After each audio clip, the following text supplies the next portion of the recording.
All right, guys, I promised you a sugar cookie recipe, and a sugar cookie recipe you're going to get. In the description below will be the recipe itself, the ingredients, the amounts, everything you need to actually make them. I'm going to show you a quick rundown of how to throw together the sugar cookie recipe. First, preheat your oven to 350 degrees. If you got a convection oven, flip it to convection. A lot of people like to kick it down 25 degrees when they go to convection. You don't need to. First off, you're going to get your sugar. You're going to add to your sugar your butter. And then you're going to add your margarine.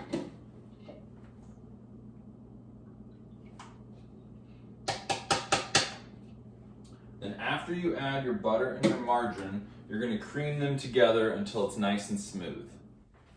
Now that you've got your butter, your margarine, and your sugar creamed together, if it's a hot day, if it's warm in your house, if you just melted your butter and your margarine versus softening it, it's going to be really liquidy. Mine is. So to this, that's okay. To this, you're going to add your eggs, your vanilla, your baking powder, and your salt. I know a lot of recipes and ingredients tell you to only add your baking powder and your salt to your flour. In my bakery, I never, ever, ever, ever try to add steps into the process that I don't need. So what does that mean? That means I'm not going to do a stupid little step like add the baking powder and the salt, and the next step, which is going to take more time and it's going to reduce productivity and it's going to cut into my profits. It's a bakery. So add it with your eggs and your vanilla. It's going to be liquefied enough where it will incorporate fully. Our oven's hot, so I'm going to add those in. So we got our eggs, 2. You got your 2 teaspoons of vanilla. You got your 1 teaspoon of salt. And you got 2 teaspoons of baking powder. All right, so you're gonna give this a stir again, get it fully incorporated. And then once that comes together, you're gonna add in your flour and start really incorporating your flour. So 3.5 cups of flour to that mixture, get it to be a nice dough. If your dough is too soft, this is important, put it in the refrigerator. So once that dough comes together, I'm going to show you what you do.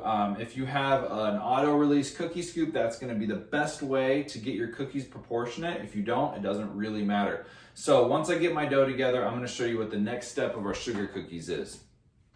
Now that your dough's come together, mine's a little soft, 74 degrees in my house. You're going to scoop it, and then you take all of your cookie dough, just scoop it out. I like to line it all up on a clean surface. So then what you're gonna do next is, for your coating, you can use a plain white sugar. It's typically what I use. You can use colored sugar. You can use rainbow jimmies, which are rainbow sprinkles. I'm gonna use chocolate jimmies because honestly, I don't make a lot of chocolate donuts with the bakery, and I got 25 pounds of these sitting in my closet there. So you take them in and you roll them, and then that cookie is ready. So that's what you're gonna do. You're gonna take it, you're gonna roll it, and actually look like little turds, which is disgusting and amazing all at the same time. My kids would be thrilled. So that's what it looks like. So take it, plop it down. Do this for all of them. So whether it's the rainbow, whether it's the chocolate, whether it's the plain sugar, that's gonna give your cookie a nice crust when it's done. It's actually gonna help keep it together when it's in the oven. So that's what it's gonna look like. The smart thing to do now that you got all your cookies like this, place them on a parchment lined sheet pan, put some saran wrap over it, and throw it in the fridge for maybe an hour. These can stay in the fridge for a month. You can freeze them like this and bake them. Or sorry, not the fridge for a month, the freezer for a month. Keep them in the fridge for about 7 days, no longer.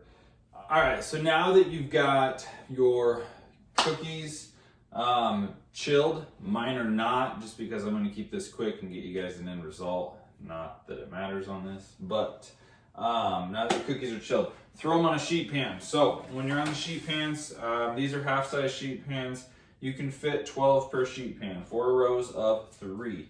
So get them on the sheet pans. You're gonna throw them into your oven.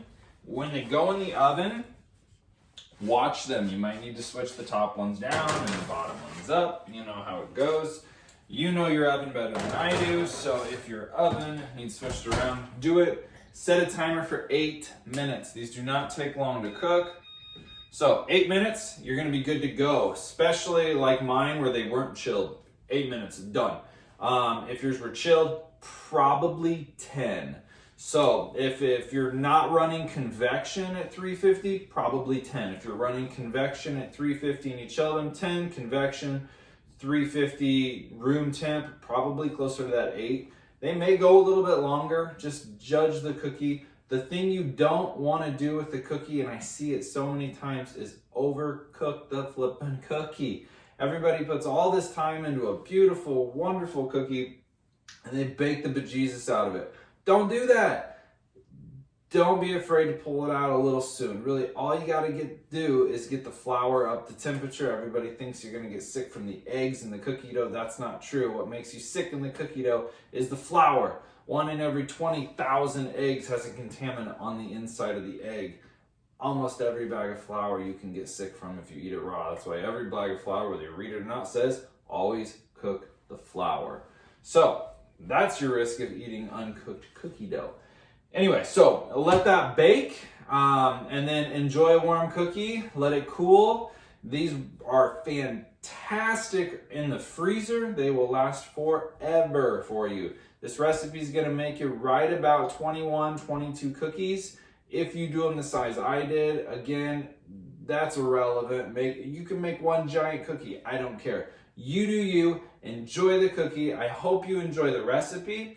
And here in 1 second, you are going to see what the end result looks like. And I hope that you get a bake along with me. If you did, please, please, please tag me in your posts. Whether you're watching this on my bakery's channel, Copperfinch Creations, or my personal fun one, Tipsy with Tyler for the tips.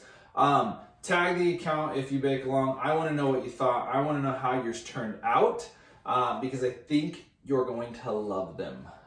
Anyway, whatever you do, enjoy baking and have a great day.